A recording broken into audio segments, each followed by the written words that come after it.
All right, the club is back after a few week hiatus. Hope everyone had a wonderful 4th of July holiday. Today, we got our buddy Mike Zakarian from Team Hold swinging by to give us the dispatch from his trip out to Vegas for NBA Summer League and all that good stuff. We'll also talk about some NBA free agency and trade rumors, and naturally, a little bit about our best ball drafting. Some of us might have max entered the Pomeranian. We'll figure out who that is after the jump.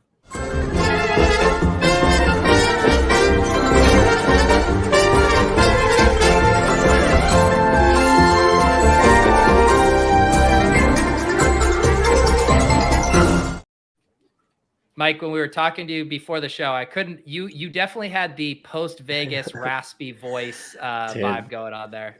It's bad. It's bad. I was there for 4 nights, but like 5 full days because I red-eyed out on Sunday into Monday, and I felt it was way too long. Well, here's the thing.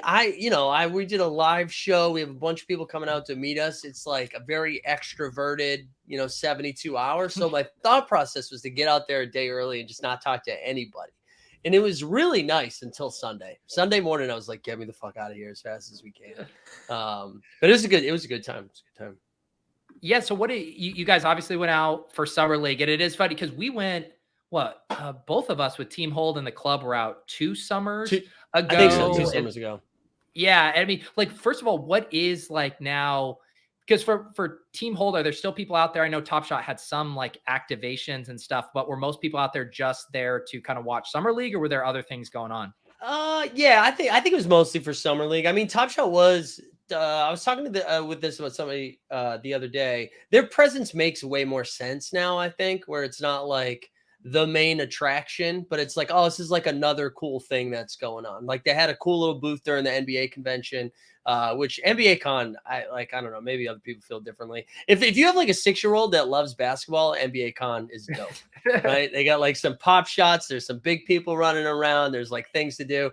But as an adult, I was kind of like, I don't know, it's not for me. But they had a booth there. They had a few people from their staff that were out there and had some fun activations at the arena too. So I thought they did a good job. But yeah, I think the most part, no one is like going to Vegas to get a pack that will then pay for their trip to Vegas. Like that's not happening anymore. Which it did for a little bit. But yeah, they still had a pretty good turnout. It was a good time. Andy, you were threatening to host your bachelor party there for Summer League on a whim. I assume that didn't materialize. No, it didn't happen. No, I still have not planned anything for that. It might be a post-wedding. Post-wedding bachelor party? Yeah. What were the other highlights, Mike? Because you did get to actually watch Wembanyama at you got me with your Twitter post. I was like, did Mike really just say Wembanyama is him and then post like a cute video? Then I actually watched it. It was an airball. So I did appreciate that. Was it fun watching him in the flesh though? Yeah, so just for context, we scheduled our show because we did a live show out there and we scheduled it way in advance because we have to like book a venue, and then the NBA Summer League schedule comes out like 3 weeks ago, and Wemby's first game was exactly when our show was starting. But it worked out because we missed his first game, and his first game sucked, and he was like pretty underwhelming. But for the second game, we were sitting like 5 rows back we were right behind Bill Simmons. Oh, really? And you know what the craziest thing about Wemby is the entire arena was like rooting for him to do something cool. And I don't think I've ever been at a sporting event where everybody was like on the same side. You know what I mean? Like nobody was. I feel like I've seen LeBron before, but there's always like people who hate LeBron in the stands. No one was out on this. Like there was no one who was like, "Fuck Victor Wembanyama." Yeah, I hope he breaks his leg. Yeah. There's no like real anti-French. Just Britney Spears. Yeah, seriously, just Britney Spears. But yeah, so like every time he touched the ball, everybody's kind of like rising up a little bit and excited. And I mean, the second game, he was insane. And he put up 27 and 12, but he just looks insane. Like none of it makes sense. His hands are the size of like most people's torsos. Like he's just huge. It's incredible to watch. Was it like, cause when we went and when we were there, it was like the second weekend, I think, and a lot of the best players weren't playing, so the gym wasn't as packed. I assume it was packed out for Wembanyama. So we got there because I did go on Friday to the games, even though I wasn't going to be able to stay for Wemby. I got there at 12:30.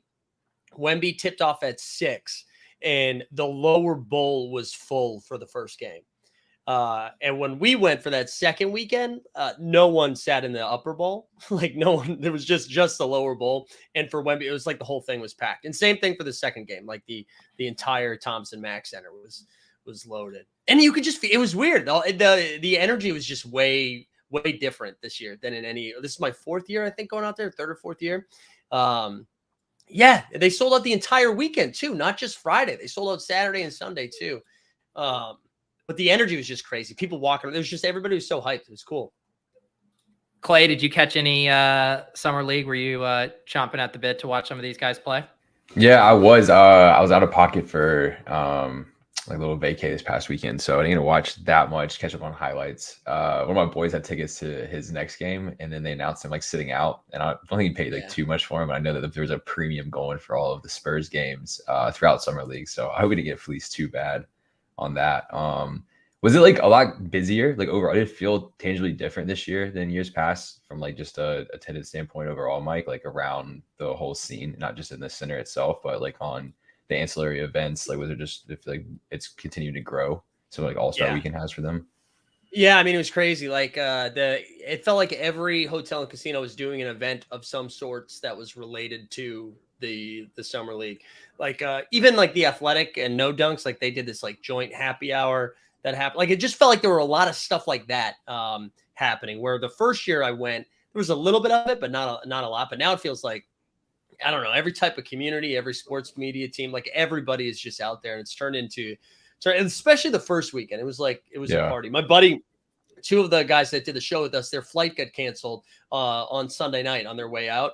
And one of them flew out. The second one was like, you know what, screw it. I'm going to do one more night here. And then he stayed at the Wynn where all the players were. And he went to check in, and he instantly got upgraded to his suite and was like next to J. Cole. His suite was like next to J. Cole. And then he went out that night, and it was like a party where Embiid was at, Halliburton, like everybody. That's fun. That's really cool. It really does feel like it's like summer camp for hoop heads. It's like a mini All-Star weekend. It really, it's cool to see. There seems to be a lot more going into it from just like everyone. Everyone who I know that works in like sports, entertainment, sports business kind of stuff is like now marking their calendar for the first summer league. And with All-Star.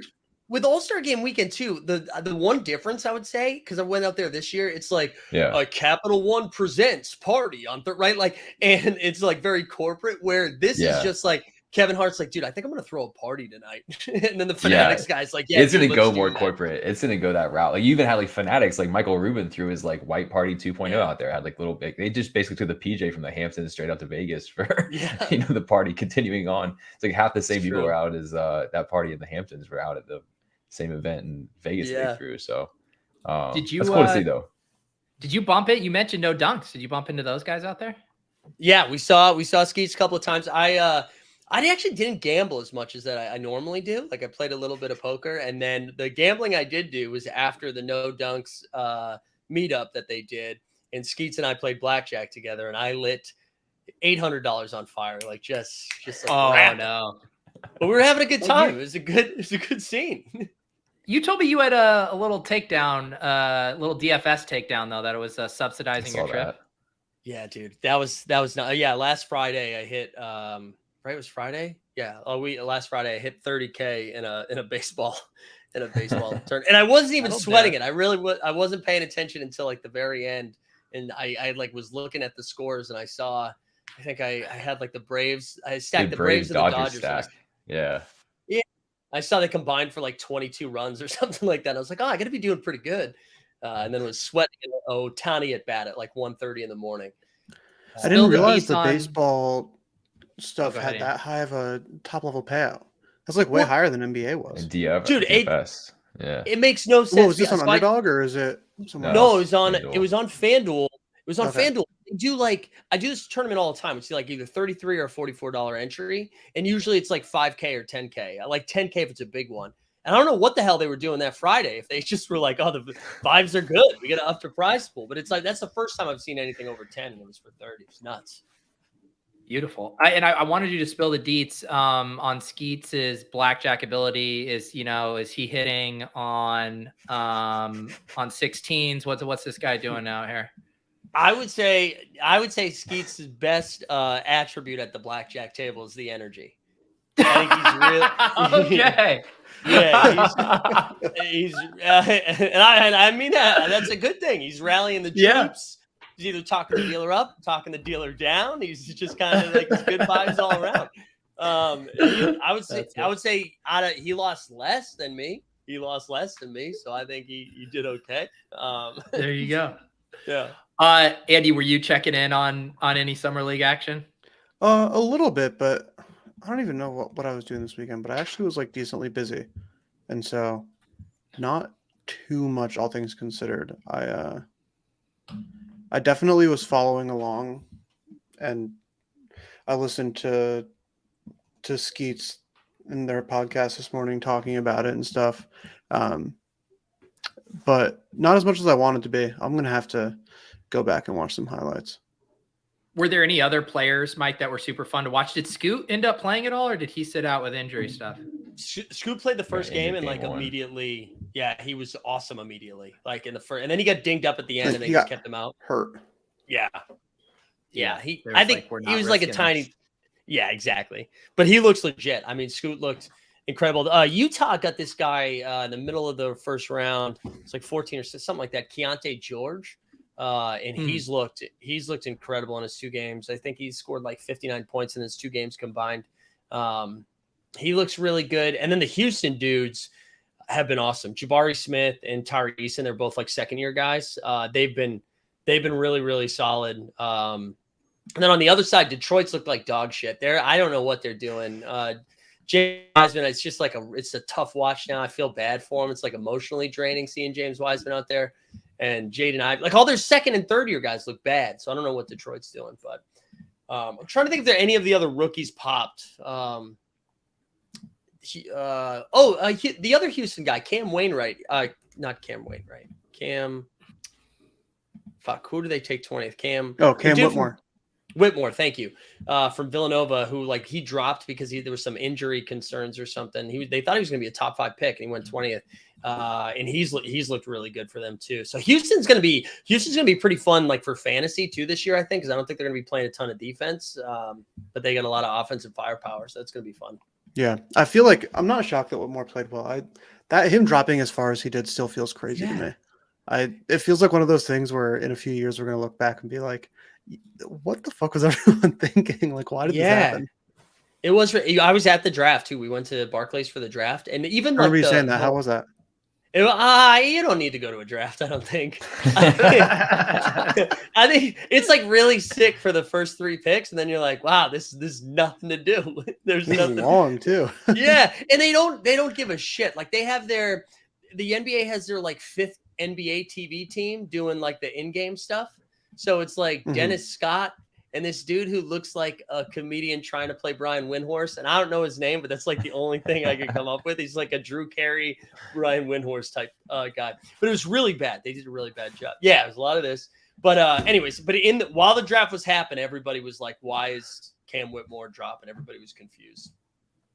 That's the one time I went to a draft. It was with Corain way back when, and we went to the NFL draft in Philadelphia, and it was the same thing. Like it was fun. Like we were just drinking beers and like hanging out, but like watching the draft itself, like I guess there was some intrigue because Philadelphia would just viciously boo like whoever was not drafted to their team. So there was some spectacle to it. But you're completely right. It is fairly boring, all things considered. And I think if they had it at MSG, there'd be a little bit more hype. There'd be more Knicks stuff happening there. But it's at the Nets, and the Nets have zero culture there. Nobody really cares about the Nets. So it's a nice arena, but it's like it feels like you're just at a concert or something when you're at those games. If you're just trying to go to a good basketball game with good environment at Barclays, you have to go to a Liberty game. Like the Liberty games are way more hype than the Nets games are. It's so bad there for Brooklyn. There's also some with the NFL draft too. And again, this is just from like the fantasy mindset where it's just like you could have like the best running back in the draft going like the 2nd round and you're like waiting. Whereas like NBA, it's like most people consider this draft class to be like top 3 heavy. and then kind of underwhelming after that. So it's always hard to be like super excited, even about like pick number 11 in the NBA draft. It was fun the until NFL, okay. No, it was just the NFL draft in Nashville a couple years back. Like that one looked fun, but like that was just like pure setup. Like they had it like on, I think it was like on Broadway or on Music Row even, and it was just like the stage set up with like just a shotgun style with like all of the bars there. Like that looked like a good time. But you're on it like you're going like the draft's more of a secondary spectacle to just the party atmosphere at that point. Like Grady Dick stole the show, right? I mean, this was like Fat Joe stole the show. Wait, what did Fat Joe do? He just made a comment. It was just something like I like Dick, and it was just like he didn't add any context to it. He just said it very matter of fact. Yeah, he was great. The thing I didn't know, I had seen some interviews with this guy even before the draft. I think I had like stumbled across his like TikTok. I was like, is he just an absolute character, or was this just like I'm gonna go for it tonight and just rock this? I thought I was gonna hate him. I'll be honest. When I saw him walk up in this suit, I was like, I'm gonna hate this guy, and I was ready for it. And then everything I've consumed after having that feeling, I was like, honestly, I'm with Fat Joe. I'm Team Dick from here on out. I think we're all Dick, right? He didn't play great though, right? In the nah, he looked. You know, you could tell he had a bad summer league because people were like, dude, he was like hustling though. I was like, that's the worst thing you can hear. He's like a much higher pedigree than some of those guys, but it reminds me of when we were at the summer league and we watched the Golden State Warriors play in like the auxiliary gym, right? And it's just like it was like a Matt lot McClung. of just like you remember guys. That? Yeah, that was the Matt McClung. Yeah, it was a bunch of guys who looked like Matt McClung, and I was like, you know, what's up with your boy McClung these days? Didn't Cassie was getting like a documentary made about him or something? From Mac? Yeah. So they did a G League doc and wrapped that up. My buddy Taylor with Shaq and the production team of the G League. I don't know if they're gonna follow him continued on from that, but he had that deal signed with the Sixers to close out the year. I think he's still like technically signed to their active roster. But that could be fragile leading up to this year, depending on how they round the team. But I think he earned himself a little bit of like a year or so. Maybe that was contract. I sort of that was Adam Silver grabbing Daryl Morey's throat, and he was like, "You got to keep him on the roster for the rest of the year." It's like you can't have him come into the dunk contest and then be on this team for 10 days and then send him back down.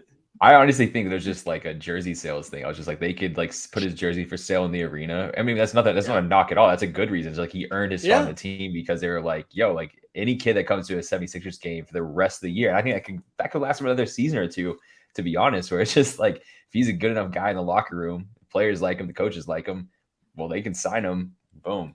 Jersey sales for days for like every little like middle schooler in the Pennsylvania area. Yeah. Speaking of that one of the things that I noticed at Summer League this year, and I was kind of surprised by, LaMelo Ball was probably the jersey I saw the most of. Really? Yeah. The youth, man. That nice. Yeah. I saw a ton of Kobe high school jerseys too. I was annoying. Mike, what is up with all these like kids, like the sons of like, you know, NBA players like Kyron Anthony and like all these guys are going to the draft this year with Paul George being their GOAT?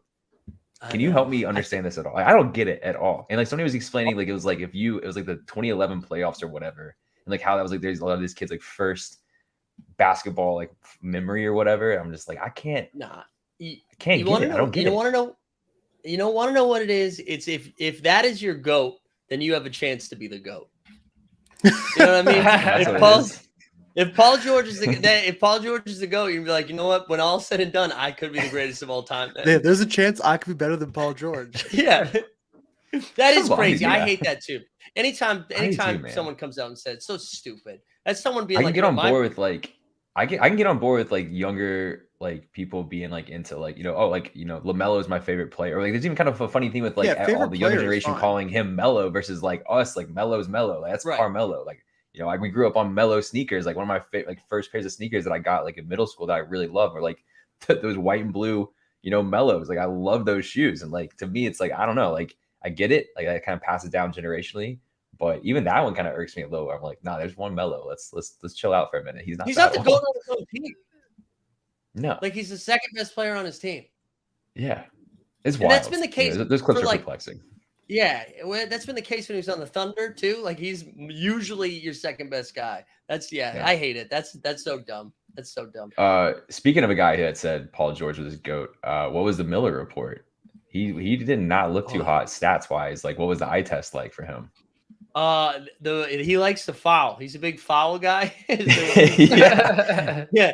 He got 8 fouls first game or something like that. Yeah, they had 10 was fouls like total. 8, He had 8. and then he had a couple of really bad games. Yeah, I think it's tough because he's compared to Scoot and Wemby since it's like the top 3. Like I think he's going to be pretty good. He didn't look good at Summer League, but I think he'll be fine. But I think like Scoot is nasty and Wemby's obviously Wemby. So I think Charlotte's gonna look real. It was like Michael Jordan got to do one last dumb thing as an owner before he stepped down. Yeah, I mean, I thought they were gonna take Scoot, and like a lot of people I know in Charlotte were like all banking on like Scoot going even before the Shams tweet, which is a whole nother good topic of conversation. But yeah, I don't know. Like, I think it's gonna be challenging if he does not live to the hype. Like, that's they cannot draft right. That was not a layup. Obviously, there's a lot of conversation around who they should take, and does Scoot overlap with LaMelo too much? But I don't know. That take always confused the shit out of me because it's like it's not like you're a 50-win team and you're like, oh, we need dude, you guys have won like 14 games a year. It's okay if you have to ball. Yeah. You need guys that can fucking score. Yeah. Haven't we evolved past that too, where it's just like these NBA offenses too, like even the like archetypes of that you traditionally have of center and power forward, like everything's blended, everything's melded. Now everybody can do everything. Like who cares if you have 2 guys who can shoot or who can both? Like, I don't know. It always seems so weird to me. Just draft the best fucking player. Yeah. Especially in that spot. You're not. I get it if you were like a finals contender already and you're like, we are just missing that one piece. Sure. But it's like, what are we doing? It was dumb. I know you posted a photo of you spotted Curry on the sideline. Did you get any other like celeb sightings outside of the stadium, bumping into people in casino lobbies, stuff like that? Yeah, we saw Shams and Josh Giddey waiting to get into a club. We saw them, which I thought it was funny that were they together waiting to get into a club. I don't think they and Giddey went out together. I don't think so because Giddey was like 2 people in front of him. Okay. So I don't think they were together, but that was a fun one. It's always fun seeing Shams too because I like seeing celebrities who are also 5'7". So that was like, hell yeah, brother. Oh, I didn't realize he was a short king. Yeah, he is. She's one of us. One of me. I'm trying to think. I don't know if we had too many other really good ones. We did see Scoot out and about one time and Shaden Sharp. Like I did see a couple of Blazers. The Bill Simmons one was kind of fun because I've just never seen him before. And who was he with? Was he with his kid? His son. Yeah, he's with his son. Yeah. Then there had to be some other good ones when we were out and about. NBA Con, there were some, like Kareem was there. We saw Karl Anthony Towns. I think Richard Jefferson was out and about too. So a couple good ones. Nice. What do you guys think about this whole Lillard situation? I was reading some press clippings earlier, just seeing what my cousin Joe Cronin was saying. And they had this incredible quote for Wojnarowski said, executives talking to Cronin describe him as devoid of sentiment. Business for Lillard, business for the Blazers, basically being like, yeah, sorry, Dame, you're not going to get the heat. We're just waiting to drum up the best possible package, which obviously that's what you got to do. Yeah. I mean, I feel like we're starting to see this kind of be the way the conversation's going in general, but I think it was Bill Simmons who was talking about it, actually, to bring him up again, where he was like, who gives a shit what the player wants? Like, when has that ever, when is like doing right by your guy ever actually panned out to be helpful? Like, they were like, what players can be like, I'm debating between whether I want to go to Vegas or any of these new places, or you know what, I'm going to go to Portland because they were really good to Dame. And so, right. I think it's a good point. Like, I think he's making the right choice. It's a tough one though, when there's like his agent is coming out and saying, yeah, I'm calling teams and telling them not to trade for him. That makes it tough. He's in a that is wild. Well, situation here. I was reading something the other day too, and it might've been The Athletic, where I think we're learning now that Dame and the organization had kind of like an agreement that whatever they were going to do, this was like pre-draft, that they were like, oh yeah, when we get the pick, we're gonna move the pick and like we're down to go. And that's why. And then when they didn't and they drafted Scoot instead, which of course they're gonna draft Scoot, and decided not to move him. That's why Dame like requested the trade so late, which I thought was like that wasn't really out there yet. That conversation had already happened. So it makes sense that Dame's like, all right, you guys aren't gonna do it. Like, get me out of here. I think what's tough right now is I don't think there's anybody else trying to get Dame besides Miami. So even though that offer seems kind of shitty for what Damian Lillard is, I just don't think there's anybody else pushing him. So I'm rooting for Joe, Pete, because I hope he just like doesn't deal him right away. Like I'd wait this thing out, similar to like how Morey. There's no rush, right? Yeah. Do you think because I'm not in the weeds enough on the Miller, the Scoot stuff, but do you think there could have been a scenario where it was like, if Scoot's gone, we trade the pick and try to keep Lillard, but then Scoot falls and they're like, Scoot is so good, we got to take him? I think they were like, they forgot that Michael Jordan was drafting. And I think that, so they were like, oh yeah, there's no way we get Scoot. We'll get Brandon Miller, and we can either trade Brandon Miller, or Brandon Miller's a little bit more like wing ready, that he could play on a competitive team. And then maybe they do make a different move. But once they get Scoot, now they just got a bunch of guards that are offensive psychos that can't play defense, like in Sharp, Simons, and Scoot. So I get why they did it. I hope another team comes in and pushes them a little bit more though, because if Dame in Miami would be kind of interesting, but you can't do it for what they're offering. But I don't know any other team that's interested in going to get Dame. Like I know the Celtics were getting thrown around there, but I don't see them doing it if they're moving Jaylen Brown. So weren't they saying, what was the one that people were saying was kind of funny? Like it was like the Thunder could make it like really cheeky, like kind of funny, because like they have the assets and like all the ability as like structurally to pull off the trade, and like they haven't really been floating. So it was like I'm playing on the other two teams right now that he like just straight up waived that weren't the Heat. In the conversation, but like the Thunder were one that were like not in that grouping, and it was like, I mean, they could be an incredible team. They could be great this year, regardless. With just like SGA and Giddey taking leaves and the rest of the roster. But yeah, dude, it's kind of spicy. I've already made. I'm watching a truck almost getting into an accident right now. I already made a 100 to 1 bet on the Thunder to win the finals. 71 to come out of the West, and then I forget what? Plus 650 on Chet Holmgren for Rookie of the Year. I'm all in on the Thunder. Give me all. I like the Chet Rookie of the Year one. Yeah, because it was these years. Yeah, well, the odds were just weird, too off. Like it. Yeah, I know because Wemby's the monster favorite, but like OKC's gonna be really good, and Chet's gonna be a reason that they get a little bit better this year, I think. And he's had a year now to learn with the team, and he's not coming into a brand new situation. He's like already established in his position on the team. He knows everybody, all that stuff. Which like it sounds silly, but I do think it matters. Yeah, go ahead. Pete, sorry. No, you go. I like it too, but I don't know, to get a little like tinfoil hat NBA conspiracy theory here. Like I do have a hard time seeing like Wemby not winning it unless he just either like completely sucks and like averages 9 points a game or gets like injured. It's just one of those things where it's just like, it's almost like, what was this the Rookie of the Year a couple of years back, where it was like the whole deal with like shit, you remember what I'm talking about? Where it was like there was a player who hadn't played his technical rookie season, came back for his second season. Ben Simmons, duh. And he won it. So I think he won it, right? He did win it, but I think it was like there's a lot of conversation about like, oh, like does the NBA wanted to go to a guy? It's not their technical like rookie year. They have like so much of like investment with Wembanyama from like an international perspective. Like I'm with you, but I think that Chet, you're right in terms of just the odds being like it's a good bet from that perspective. Yeah, my bank on Wemby is that the Spurs are still going to be bad, and this is the first year with that new CBA where you have to play 65 games in order to qualify for everything. And so I'm just hoping it was like the combination of the Thunder being 65. Yeah, that's what I mean. That was like the combo of the Thunder being competitive and playing. I like that on a playoff run, and then Wemby maybe not playing, but Wemby. I know I saw the chat that Chet is better than Wemby right now. Maybe, but man, Wemby is so fucking good, dude. He's gonna be insane.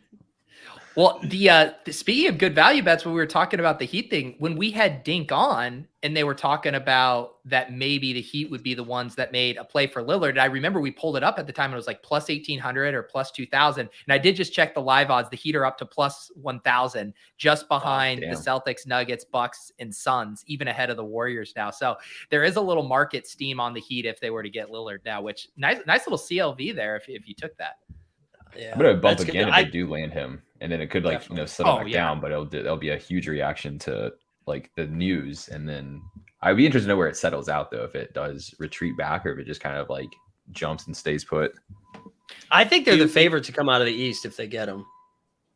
Yeah, they'd see. So I mean, I would assume so. I think it'll be interesting to see how the rest of their team shapes out now. Like, so they already don't have Vincent and Max Strus. It's not like they're the best players in the world, but they obviously played really well. Depth, in different pockets of the playoffs. And then let's assume they lose a couple more. Tyler Hero, at least, but he wasn't in the playoffs anyways, so whatever. I'm curious what the rest of their like 7-man playoff rotation would look like if they do have Dame. Like, do they still have Kyle Lowry? Is he still under contract with them? Yeah, they'll still have Kyle Lowry. I'm assuming Jovic will get moved if they do that trade. I know they were kind of excited about him. There's this dude cutting up summer league right now in his second year, Orlando Robinson.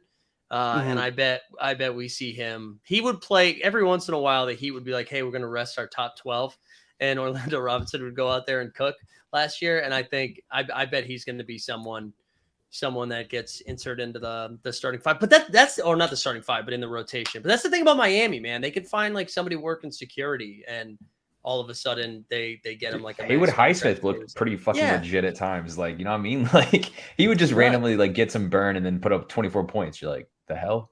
Yeah. They find the guys. Any of you thought leaders have NBA thought leaders have thoughts on this one if Zion gets traded? I think he needs to get Britney Spears involved. Mariah ran her course, just don't have the juice any longer. It didn't work. He's not been forced out yet. I don't know, but I did his podcast interview he did with Gilbert Arenas. Shout out Underdog, friends of the show, sponsors of the show on their podcast network. That was a great great interview, and Zion talking about just like his take on like his like health and his weight, and like talking about wanting to embody LeBron, following his footsteps. Like, said a lot of things I think you would like to hear if you're a Pelicans fan or a Zion fan or a fan of the team that you want Zion to come to. I don't know. I still kind of think he's going to try to go to a big market. That's what I think he wants from like a brand perspective and like the team around him. So I think if they're trying to do a trade, it's going to be to a quote unquote big market team. I think if I was in Zion's camp, I'd be like, hey man, I love all the brand talk, but I think playing basketball might help the brand too. Like before getting to a city that matters. Because that's the thing. I think they were floating around some like trade ideas to see like what the market would be like on Zion, but I keep going back to New Orleans, like the first 26 games into the season, they were tied with the Nuggets for the top team in the West. I know it's only like a third or a quarter of the season or whatever, but like that was without Brandon Ingram and Zion playing together. And I don't know. I still think they're good if they can stay healthy, but that's the thing. If he can't play, so I don't know. I think they run it back one more year and then maybe Zion gets moved next year if it doesn't work out. But I'm rooting for him, man, because he's so fun. It sucks that we're not getting enough of him.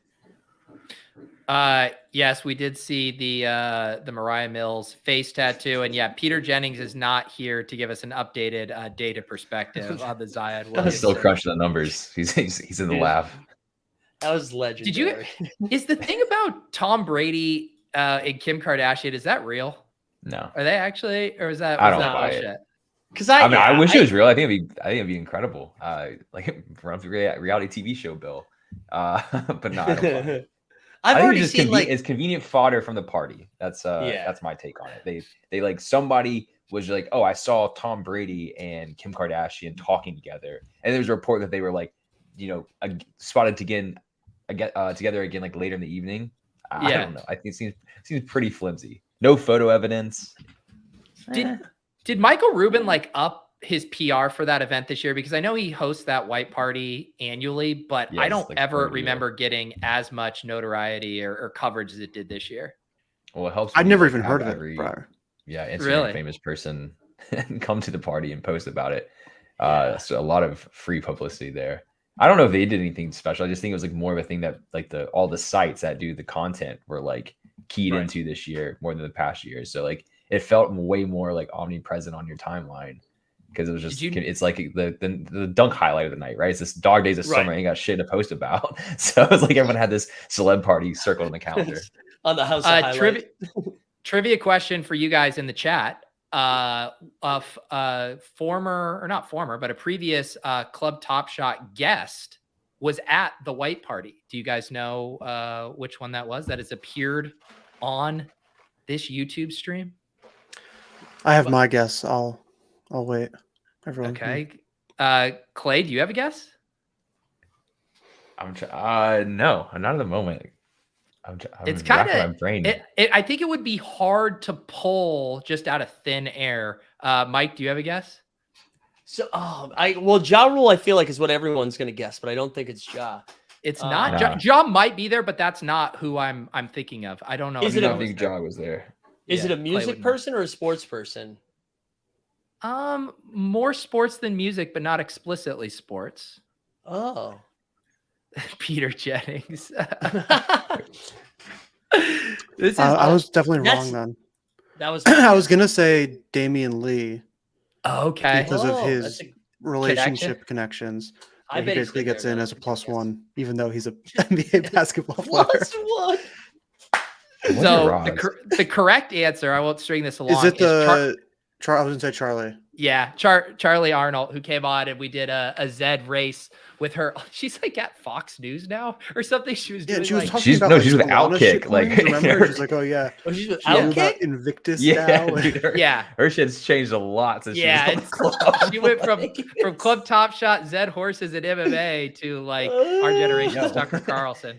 Yeah, Jack at the white party.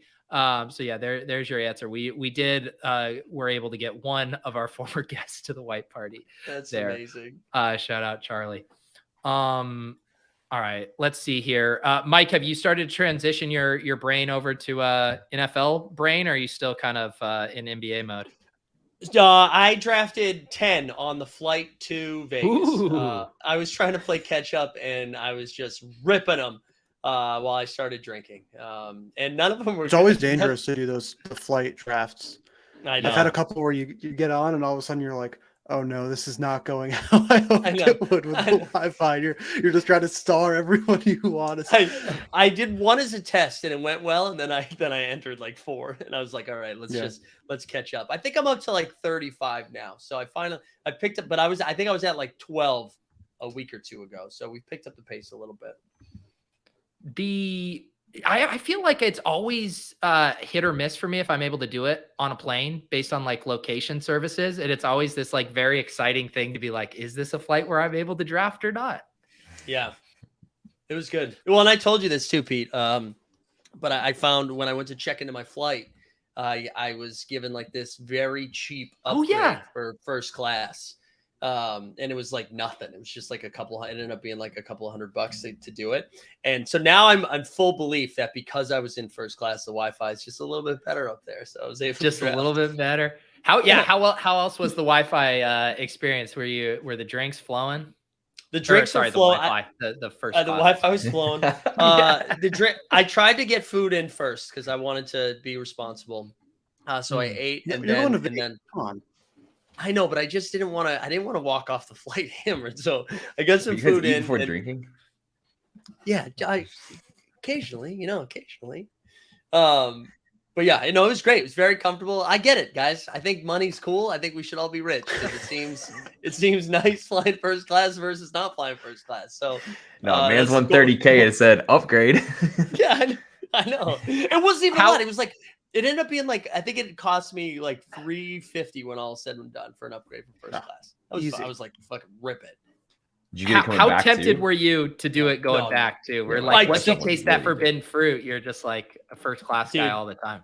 So you know what I did? I tried. I wanted to. I was starting to do the math, like how much poker do I have to play in order to just pay for this right now? And I was on a JetBlue flight that didn't have it. I was, but it didn't happen on the way back. Yeah, JetBlue doesn't So- really have first class, at least in domestic flights. Yeah, but but because of that, I paid for the extra leg room because then I was like, this is a deal, man. I thought I was going to pay more. It's like free. There you go. There you go. Yeah, I think I've only flown first class once, and I just got like randomly upgraded. It was back when I was in college, and I was dressing like a true slob, which is I said like a slob, which is like basically how I'm dressed now, which is like tank top and shorts too, and just rocketed out with a first class upgrade. Definitely felt out of place. Well, everybody that was first class with me was going down there to play in the World Series. It was like they all knew each other too. It was pretty because the main event, I think the second or the third day one was happening like the next day. So like my whole first class flight was like 7 different poker dudes who like they weren't planning to travel together or anything, but they all were aware of each other. It was kind of bizarre. Like everybody's like dapping each other up while they were like boarding the flight. It was weird. Did you? Oh, go ahead, Kai. No, just say that's like I used to go to these like tech conferences, and it was like similar. It's like everyone is like going, and you're just like, I'm sure it's probably like this where if you're in an airport and flying out, even for like the fantasy football weekend in Vegas, like in September, it's just kind of like, oh, like same flight, yeah, I'll see you at the direct, I'll see you there, and it's just like, yeah, it's a weird dynamic though. When you're at the gate, even it's like, I don't know if I want to see that person right now, or I have to get like a small talk conversation right. that way for a minute. Mike, were you tempted to try to hop in some poker action out there? Did it really not line up with the trip? So it almost did. So I almost played in the one that TJ played in. TJ from the OTM Bros. He was playing in I think it was like the Lucky Sevens. It was called the 777. And the only reason because it was started on Sunday, and I think it was a 2-day event. It was a Sunday, Monday. And when I woke up Sunday, because I had the red eye out, I was flooded with JetBlue emails being like, your flight's been delayed. Your flight's been delayed. And it looked like it was going to get canceled. So if I was trying to like do the math, I was like, do I just rebook right now and then go play the little 777s and get out there? But I decided not to do it. I was like, this would be really fun for a couple of hours. And then I'm going to have massive regrets for being in Vegas for a 6th night. Like, I feel like I'd be very upset. I've had that happen too. Sometimes if you like reg for a tournament and then you realize like your heart or your mind isn't in it. And then it's like, God, I'm just going to punt this off because I just want to go home. You know? Exactly.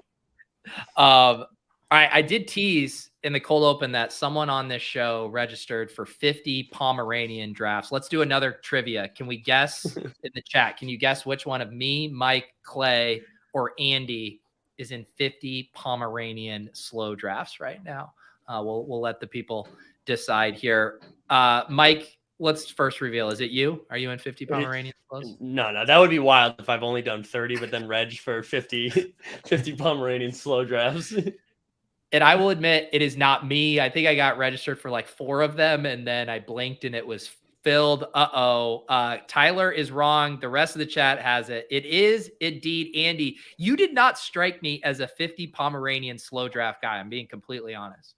So prior to this best ball offseason, I was an anti-slow drafter. Thought it was kind of boring, but it's because I'd only ever done like one or two at a time. And what I've realized is that the ultimate way to slow draft is to just have there always be a live draft pick for you. Yes. And that is just the ultimate. And so when that came out, I was like halfway full, and I was like sitting in the car for some reason. Because it came out, I was like, it was on I don't the 4th. remember why I was. Yeah. I don't know why I was sitting in the car. And but I was. And I was like, all right, I'm just gonna max enter slow draft. And so it's kind of fun because they were so, like $3 entries. And so I get a little bit weird with it. So like I have one where I have like 8 drafts I have to pick right now, obviously. And I have one I just did where I have the entire Chargers stack. I have Herbert, Austin Eckler, Keenan Allen, Mike Williams, and I just took Quentin Johnson. Quentin Johnson, just the whole gang. Josh Palmer coming up. I think I'm probably going to stop at 5. We'll see, but it's pretty fun. It's also a good way to stop me from filling up BBM too fast. And the weekly winners, I'm at 85 BBMs. And not quite as many weekly winners. Let's see how many I've done, but it's a good amount. 15. Well, this is what I was going to say about the weekly winners thing. And I need Underdog to add this feature. So like Tyler says, you get the notification, it's your pick. It's still your pick. So I have no notifications. That's another thing that helps. That's smart. No notifications on Underdog. What I need is because I'll go in and follow the notification, but I don't know if it's a weekly winners or a Pomeranian or a poodle. I still have a couple slow Dalmatians going. And like, obviously how I'm going to approach those is going to be very, very different, specifically weekly winners in the regular formats. And so sometimes like I'm mainly in weekly winners, slow drafts right now. So I just like rip those picks off pretty quickly. And then like, sometimes like, oh shit, did I just make like a Dalmatian pick because I wasn't paying attention? So that is one of the pitfalls if you move very quickly and you have multiple tournaments going at the same time. But Andy, are you test driving any or like experimenting with any specific strategies in the Pomeranian? A little bit here and there. I mostly have been. I feel like part of it is just the people who I'm in these drafts. When you immediately enter 50 slow drafts, you end up getting a lot of the same people in a lot of your drafts. And so I took like a little bit of a break to try to get a little bit of a gap, but it just filled up so fast that it wasn't really an option. It's even more wide receiver heavy than anything else I've seen on Underdog. Like I'm talking, I saw Sky Moore go in the 80s today. Yeah. Whoa. I've done it on stream. Yeah. I have done it on stream for sure. This one I'm in, like, and I mean, this is happening already in Underdog. Like Jamison Williams is creeping into the low 90s, which is totally insane. Yeah. And so it's like getting even more and more wide receiver heavy, especially in these. It feels like comparatively to my best ball manias. I think like they're so cheap. Everyone's like, fuck it, I'll just draft more wide receivers. Yeah. Why not?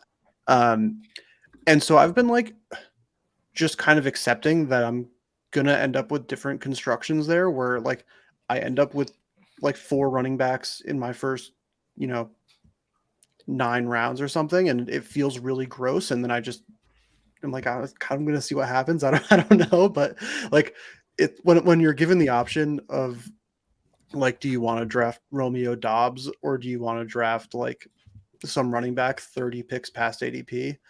I'm just trying the strategy of like, I'll just take the guy who's 30 picks past ADP and see what happens. And so I end up getting a little bit running back heavy in the start, and I have to kind of correct it towards the end.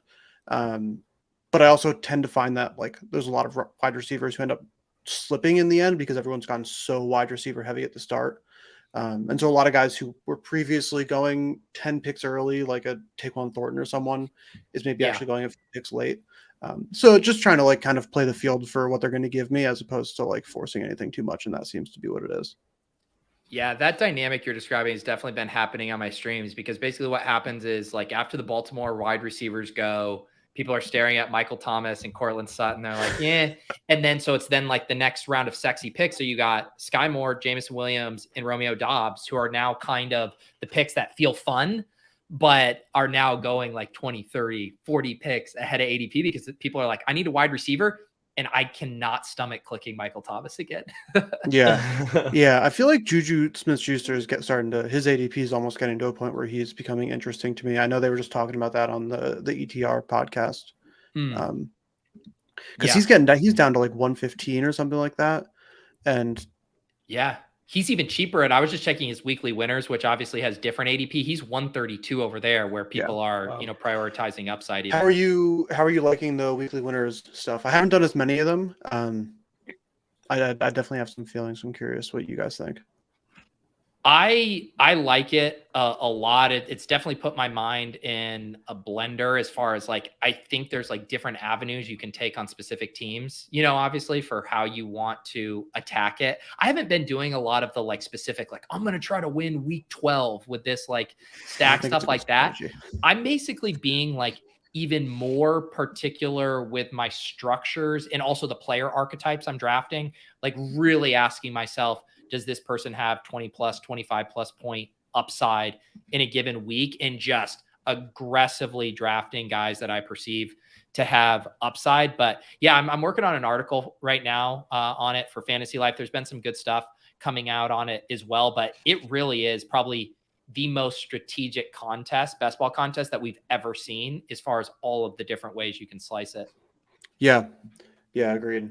And That's a good point. That it's a good one for slows because I'm very dizzy. I've only done fast so far, and every draft you're going and you like start to construct. I also feel like it's a way more chaotic draft than the Yes. regular. Even if you ignore, like, if you were to just draft it like it was a normal Best Ball Mania and say like, kind of ignore all the different permutations of things that you could do, and Yeah. just draft normal Best Ball Mania style. Which at this point I have all the week 16 and 17 games memorized. I like don't have to really look at anything. Um, it's still crazy because people just like will naked draft a quarterback right before you need him, and they're just like, gotta get my guy. And it feels like it's happening way more in this than in Best Ball Mania. I don't know why. Maybe it's just my small sample size, but like the amount of not even just like my picks, but like as I'm watching, just like some random guy being like, I need to have that second quarterback that's Dak Prescott 20 picks past ADP. Like I gotta have Yeah. him. It just feels like it happens way more. And I just like find myself in a lot of these drafts. I'm like through round 6 and I have this perfect idea of what I'm going to do. And then some guys like, oh, you're trying to stack the Jaguars 49ers game. I love Trevor Lawrence. So that's a bummer for you, but I really like Trevor Lawrence. Yeah. I've been thinking about it through the lens, and I'm actually curious what our badge bros think about this, but I've been thinking about, at first my initial lens was like thinking about it through the lens of like DFS. And then I was starting to think through the lens of like expanded battle royale and being like, what principles, might apply there, knowing a lot of those combos you're going to have, obviously the scroll down effect.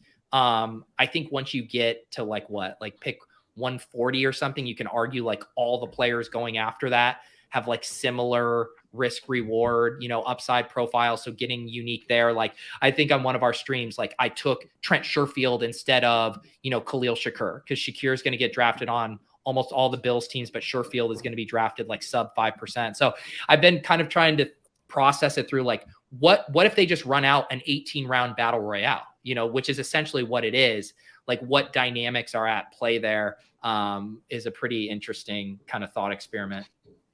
John had a really good stream, like diving into some of that theory shortly after the winners dropped. I really enjoyed how the conversation has kind of like shifted the meta as I've been thinking about BBM and challenging a lot of like, I mean, this summer what struck me is like the conversations evolved in a lot of different ways as it relates like elite quarterback structure, like the multiple tight ends and like late rounds or elite tight end.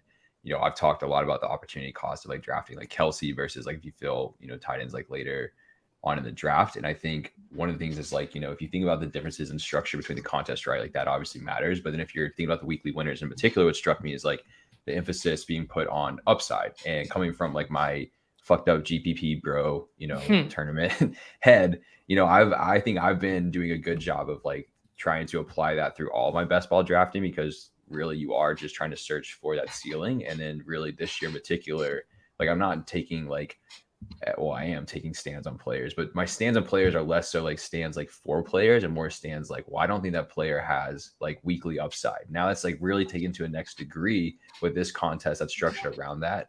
But I think it is interesting still in general, like how much of a difference really is there between like what you should be drafting for the weekly winners? And there is a difference, but like how much of a difference is there between weekly winners drafting and BBM drafting? If you really are thinking about like, end of the day, you are still trying to win weeks with BBM, especially as we get into like the money rounds.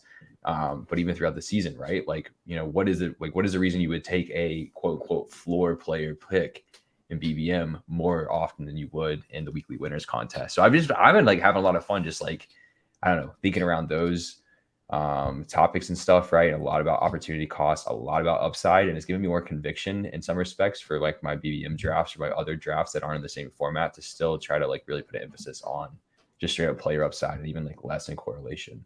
I think the biggest argument I can make for the weekly winners is like I'm a little bit less concerned about correlation and more just like I want that parlay GPP, like who's going to give me a chance at a 30 point on a given week upside. And that's the battle like, royale thing too, totally, right? No doubt, right? Where you don't need like a double stack and a bring back, like did not work that much in the battle royale streets. And then now my head is like, well, how much of that should I be applying to like, BBM, right? Because at the end of the day, like correlation's great and all, but I think I'm kind of like, starting to like come around more to the mindset of like, nah, like upside still matters more. But that's where I think there's I think the big difference there, and I was talking with Dink about this actually over a beer recently, because I was talking to him about how with NBA I was auto drafting everything, no correlation, just putting in rankings, auto drafting, and I was like, I feel like I should be able to do this for NFL Battle Royale, but like with best ball, it's like so adamant. Like, you know, if you look at all of this, the statistics, like it is not the right thing to do generally if you're trying to win the whole thing, to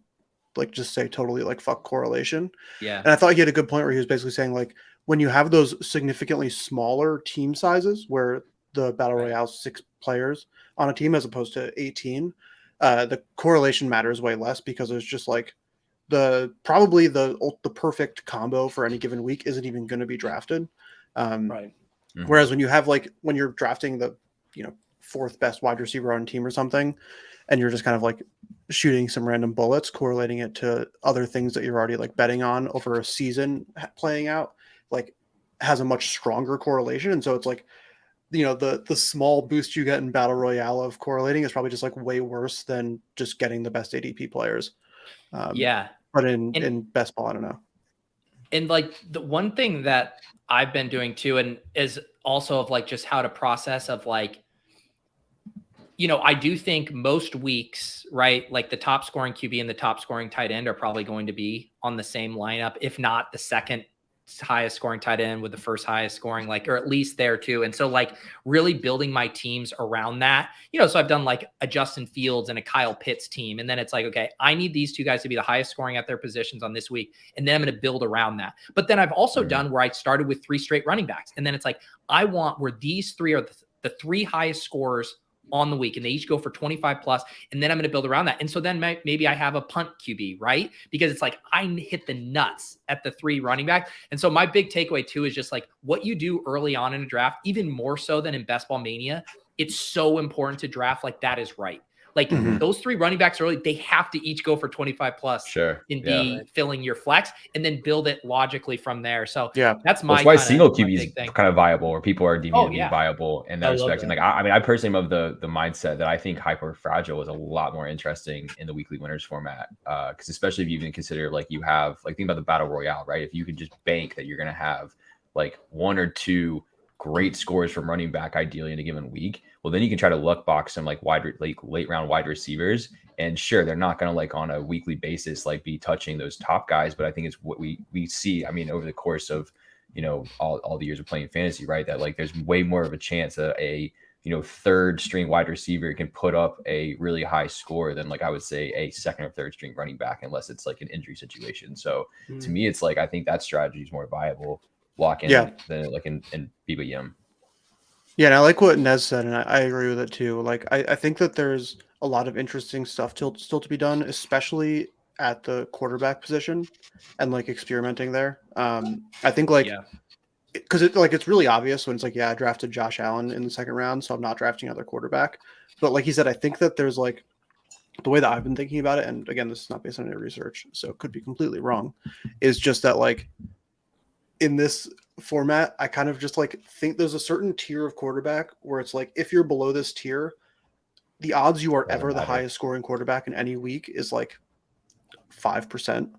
Like, what do we think the odds are that Sam Howell is ever the highest scoring quarterback in any week? And I know bad example, because I actually Sam Howell is the one person who I like. He's got upside. I'll take him. No, but it's probably like 5%. It's so low. Points taken. And so it's like I'm in BBM, I'm way more comfortable in a draft where it goes weird, punting QB and taking 3 quarterbacks later and trying to just like get some really nice stacks with those quarterbacks. Whereas in this, like I really, really try to avoid ending up going that strategy. And I feel way better being like, you know what, give me who's a quarterback where they're not going to be Patrick Mahomes level every single week, but they could for 5 weeks of the season, like a Deshaun Watson or even like a Daniel Jones or someone like that. Like that mid-tier of quarterback, I actually find like way more exciting in this. I think it's bleeding over a little bit into my best ball drafting, where I found myself recently taking a lot more like Geno and Danny Dimes and people like that.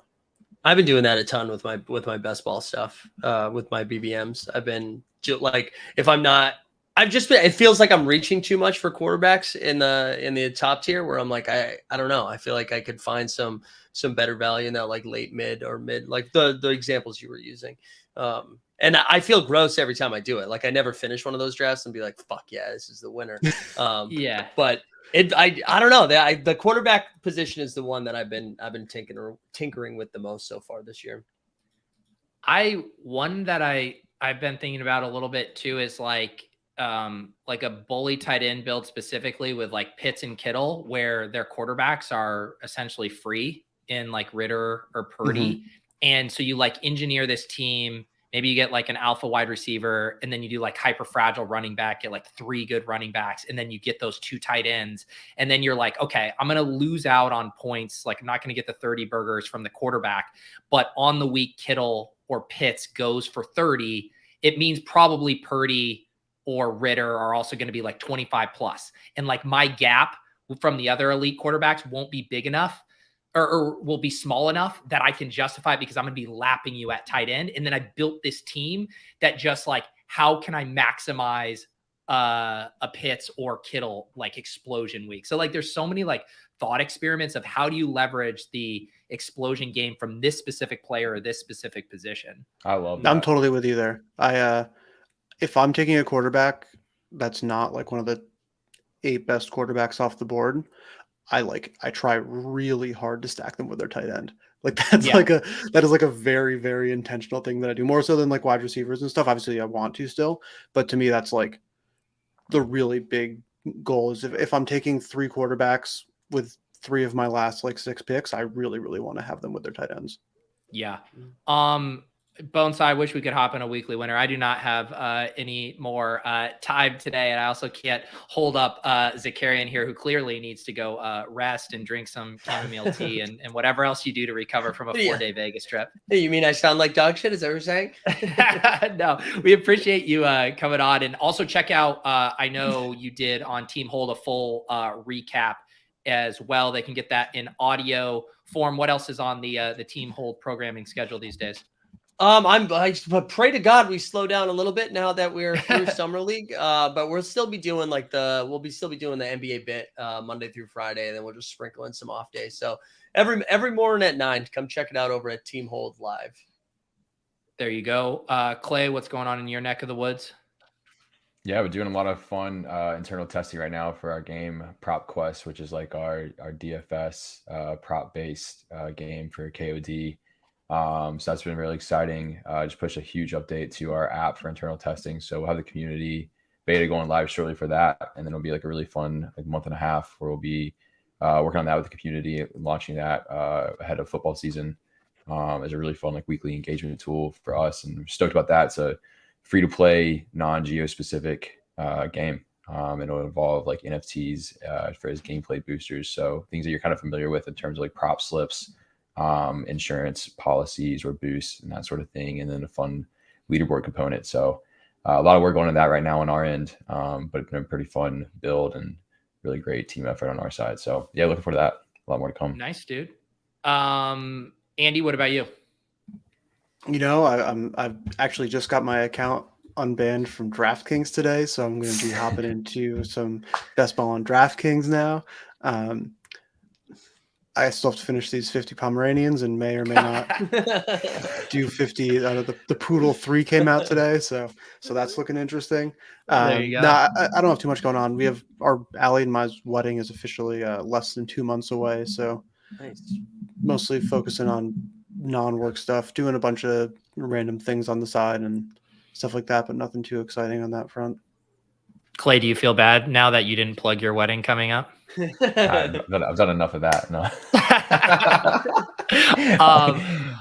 I am going to have tomorrow will be a big best ball media day. I believe I'm going to be drafting. It'll end up being 4 total teams. So I'll have best ball breakfast with Karain and Sean in the morning. Then we're going to draft. I love that one, by the way. I tune into that like every time. It's really good.